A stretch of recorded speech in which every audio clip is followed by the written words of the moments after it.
Virus के मामले पूरी दुनिया में तेजी से बढ़ते जा रहे हैं। वैज्ञानिकों का कहना है कि वायरस की चेन को तोड़ने के लिए फिलहाल ज्यादा से ज्यादा टेस्टिंग करना जरूरी है। हालांकि कई बार लोगों के शरीर में इस बीमारी के लक्षण काफी देरी से नजर आते हैं। दूसरा, इसके लक्षण आम सर्दी जुकाम से इतने मिलते जुलते होते हैं कि इनकी पहचान करना बहुत मुश्किल हो जाता है। आइए आपको बताते हैं कि शरीर में कौन से प्रमुख लक्षण दिखने पर आपको डॉक्टर्स की मदद लेनी चाहिए। कोरोना वायरस के मामलों में हर दिन इजाफा हो रहा है, जिसका एकमात्र उपाय जो हमारे हाथ में है वो है लॉकडाउन और सोशल डिस्टेंसिंग का पालन करना। अमेरिकी शोधकर्ताओं और विश्व स्वास्थ्य संगठन यानी कि WHO द्वारा जारी एक रिपोर्ट में बताया गया है कि कोरोना के लक्षण पहचानना जरूरी। सूखी खांसी। कोरोना वायरस की चपेट में आने के बाद इंसान को सूखी खांसी आनी शुरू हो जाती है। अगर आपको ऐसी परेशानी हो रही है तो निश्चित ही आपको डॉक्टर के पास जाना चाहिए। बंद या बहती नाक। मरीजों में बंद या बहती नाक के भी लक्षण देखे गए हैं। हालांकि जरूरी नहीं है कि नाक बहने की समस्या कोरोना वायरस का ही संकेत हो। आमतौर पर एलर्जी या ठंड लगने की वजह से भी नाक बहने लगती है। तेज बुखार। मरीज को तेज बुखार चढ़ने लगता है और उसके शरीर का तापमान काफी ज्यादा बढ़ जाता है। अब तक कई हेल्थ एक्सपर्ट्स कोरोना वायरस में तेज बुखार चढ़ने का दावा कर चुके हैं। सांस लेने में तकलीफ। कोरोना वायरस की शिकायत होने पर पहले 5 दिनों में इंसान को सांस लेने में तकलीफ होने लगती है। एक रिपोर्ट में ऐसा दावा किया गया है कि सांस की समस्या फेफड़ों में बलगम फैलने की वजह से होती है। मांसपेशियों में दर्द या ठंड लगना। मांसपेशियों में दर्द या ठंड लगना भी कोरोना वायरस के लक्षण हो सकते हैं। WHO की रिपोर्ट के अनुसार 11% लोगों में ठंड लगने और 14% लोगों को मांसपेशियों में दर्द जैसे लक्षण महसूस हुए हैं। ये गंभीर लक्षण उभरने से पहले के संकेत हो सकते हैं। डायरिया। एक रिपोर्ट के अनुसार चीन में कोरोना वायरस से संक्रमित सिर्फ 3% लोगों को डायरिया की शिकायत थी। वहीं विश्व स्वास्थ्य संगठन की रिपोर्ट के मुताबिक चीन में कोरोना वायरस के संक्रमित मरीजों में 5% लोगों को मितली यानी कि डायरिया की समस्या थी। छींक और गले में खराश। कोरोना वायरस के कुछ मरीजों में छींक आना और गले में खराश होने जैसी समस्या देखी गई है। हालांकि छींक आने का मतलब ये बिल्कुल नहीं है कि आप कोरोना वायरस से ही पीड़ित हो। एलर्जी या सर्दी लगने पर भी छींक आने और गले में खराशी होने जैसी समस्या हो जाती है। उम्मीद है हमारी इस रिपोर्ट को देखकर आप कोरोना के लक्षण को बेहतर समझ पाएंगे। अगर इनमें से कोई भी लक्षण आपको खुद में या आपके आसपास नजर आते हैं तो आपको घबराने की जरूरत बिल्कुल नहीं है। आप सावधानी और जागरूकता से डॉक्टर से सलाह लें और स्वस्थ रहें और सचेत रहें। नमस्कार। कोरोना महामारी से मरने वालों की संख्या 1.5 लाख पार कर गई है। पूरी दुनिया इससे लड़ने की तैयारी कर रही है, लेकिन चीन का रुख समझ से परे है। जहां कोरोना की उत्पत्ति होती है, मौत का आंकड़ा बढ़ता है, फिर अचानक से मौत के मामले थम जाते हैं और फिर एक बार फिर से अचानक से इसमें वृद्धि होती है। अब अमेरिका ने चीन को सख्त लहजे में चेताया है। चीन, वो देश जहां के वुहान शहर से कोरोना वायरस पूरी दुनिया में फैला। चीन ने न कभी कोरोना पर देश की स्थिति साफ की, न आज पूरी दुनिया से जानकारी साझा कर रहा है। अगर चीन ऐसा करे तो कोरोना से लड़ने में पूरी दुनिया को मदद मिलेगी, लेकिन चीन ऐसा नहीं कर रहा। कोरोना वायरस चीन का संकट था या कोई साजिश, ये पता नहीं, लेकिन चीन इतना सब कुछ होने के बाद भी चुप्पी साधे बैठा है। दुनिया के कई बड़े देश जैसे अमेरिका, इटली, स्पेन, फ्रांस केवल लाशें गिन रहे हैं। जापान में पिछले कुछ दिनों से हालात खराब होने लगे हैं, जिससे नेशनल इमरजेंसी लगा दी गई है। दक्षिण कोरिया ने पूरी दुनिया में मिसाल पेश की, क्योंकि इस देश ने अपने अधिकांश मरीजों को ठीक कर दिया। लेकिन मुसीबत यहाँ खत्म नहीं हुई। यहाँ कोरोना पार्ट 2 शुरू हो चुका है। जो ठीक हुए वो फिर से संक्रमित हो गए हैं। यहाँ तक कि WHO के स्टैंड पर भी कई सवाल उठे, जिसमें सबसे अहम चीन का साथ देने के और दुनिया से असली तस्वीर छुपाने के, जिससे गुस्साए अमेरिका ने WHO को पहुंचाई जाने वाली आर्थिक मदद बंद की तो चीन ने कहा कि हम इसकी भरपाई कर देंगे। अब पूरी दुनिया में कोरोना के कहर के बीच अमेरिका ने चीन को धमकी दी है और अब अमेरिकी राष्ट्रपति डोनाल्ड ट्रंप ने चीन को चेतावनी देते हुए कहा कि अगर वो कोरोना वायरस के संक्रमण जानबूझकर फैलाने का जिम्मेदार पाया जाता है तो नतीजे भुगतने के लिए तैयार रहे। ट्रंप ने कोविड-19 को लेकर चीन के रहस्यमय अंदाज, इस बीमारी से जुड़े तथ्यों में पारदर्शिता की कमी और शुरुआती दौर में अमेरिका के साथ असहयोग के रवैये पर निराशा जताई है। ट्रंप ने कहा कि जब से कोविड-19 का संक्रमण पूरी दुनिया में फैला है, उससे पहले तक उसका चीन से बहुत अच्छा संबंध था। इससे पहले राष्ट्रपति ट्रंप ने ये भी कहा था कि उन्हें चीन में कोरोना से होने वाली मौतों के आंकड़ों पर यकीन नहीं है और चीन में अमेरिका से भी ज्यादा मौतें हुई हैं। ट्रंप ने ये बयान तब दिया था जब चीन ने कोरोना वायरस के केंद्र रहे वुहान में मौतों की संख्या में अचानक से 50% का इजाफा कर दिया था। अब अमेरिका की इस चेतावनी का चीन के पास क्या जवाब है, ये देखना होगा। पूरी दुनिया में कोरोना वायरस कहर बनकर टूट पड़ा है। बॉलीवुड भी इससे अछूता नहीं है। कोरोना के बढ़ते मामले को देखते हुए लॉकडाउन को 3 मई तक बढ़ा दिया गया है।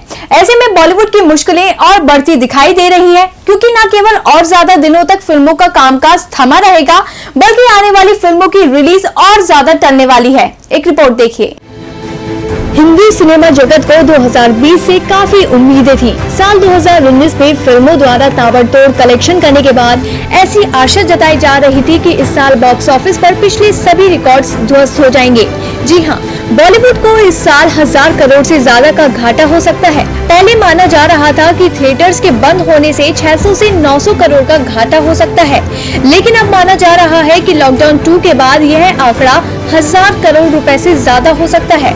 फिल्म एनालिस्ट का मानना है कि अगर इस लॉकडाउन के बाद थिएटर्स खुल भी जाते हैं तो लोग तुरंत सिनेमा घरों का रुख करेंगे, ऐसा कहना बहुत मुश्किल होगा। कोरोना के चलते हुए लॉकडाउन से सबसे पहले बागी 3 और अंग्रेजी मीडियम को नुकसान उठाना पड़ा। इन दोनों ही फिल्मों को 100 से 150 करोड़ के क्लब की फिल्में मानी जा रही थी।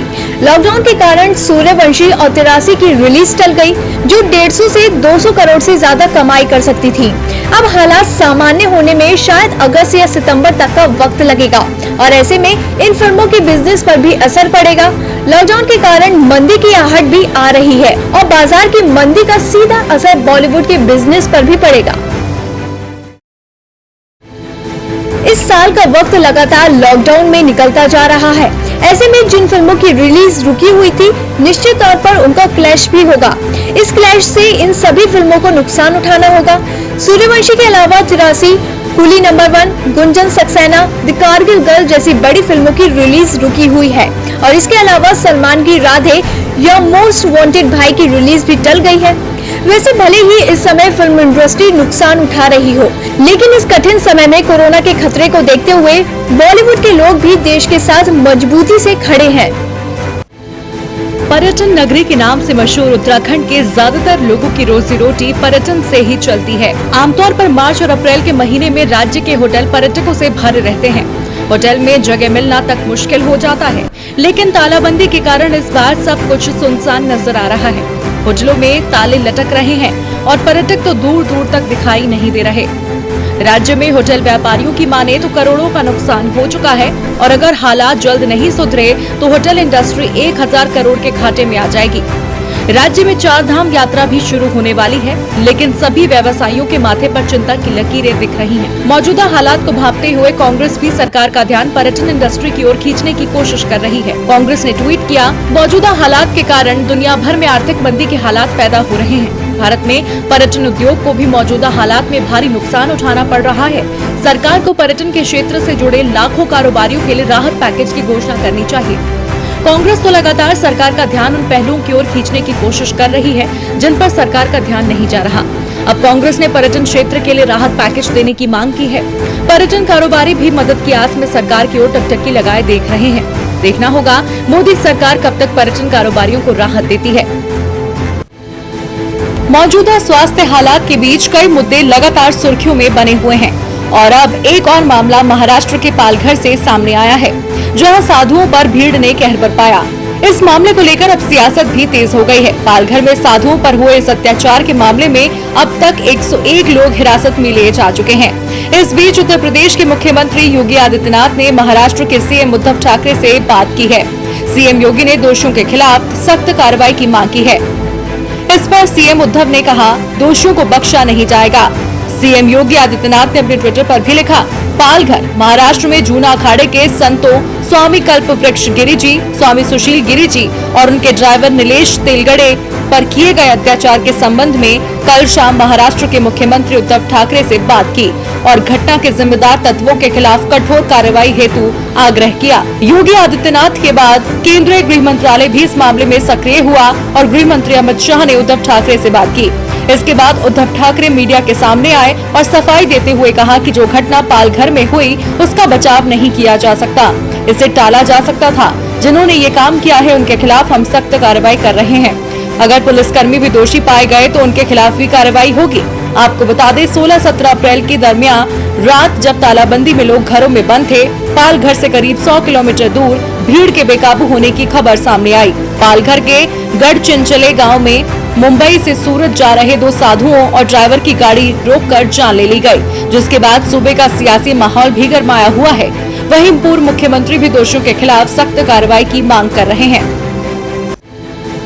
शिवराज सिंह चौहान मौजूदा मुसीबत के साथ अपनी कैबिनेट में मंत्रियों को शामिल करने पर खूब मंथन कर रहे हैं, क्योंकि वो जानते हैं नई कैबिनेट गठन के दूरगामी परिणाम होंगे। विधानसभा उपचुनाव पर भी इसका असर पड़ने वाला है, इसीलिए शिवराज अपनी ओर से कोई चूक नहीं करना चाहते। लेकिन बीजेपी में हालात तो एक अनार 100 बीमार वाले बन रहे हैं, इसीलिए विधायकों की नाराजगी सामने आना तो तय है। जी हां, कैबिनेट गठन को लेकर एक ओर शिवराज की सिरदर्दी बढ़ना तय है, तो वहीं दूसरी ओर मध्य प्रदेश बीजेपी में मंत्री पद को लेकर भाग दौड़ तेज हो गई है। अहम मंत्रियों को कैबिनेट में लाने को लेकर सीएम चौहान को पार्टी आलाकमान से ग्रीन सिग्नल तो मिल चुका है, जिसके बाद पार्टी के नेता इस सोच में पड़ चुके हैं कि क्या शिवराज सिंह चौहान छोटी कैबिनेट के साथ काम करेंगे।